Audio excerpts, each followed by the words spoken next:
yàlla na fi yàgg te wér lool ak njabootu Maam Borom Touba yëpp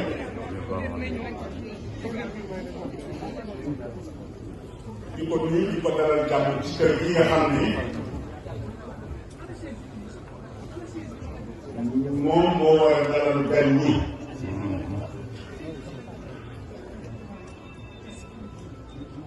ndax la waykat ba waxoon yaa dayfanaa law zurtanaa la wajadtanaa nahnu duyuuf wa anta rabbu manzil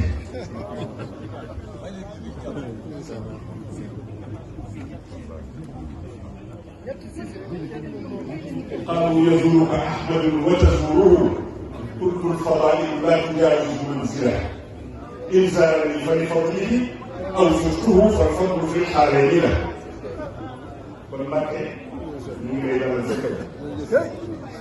di ndokkeel loolu di bëgg lool ci réalisation bu rëy boobu ma doon seetaan keroog ci télévision muy université Mame Cheikh Ahmadou Bamba yàlla ci ci des yëpp yàlla sotti ci des yëpp yàlla sotti ci barke leen si ñu nuyu la ñu délégation bi nga àndal di nuyu kilifa yi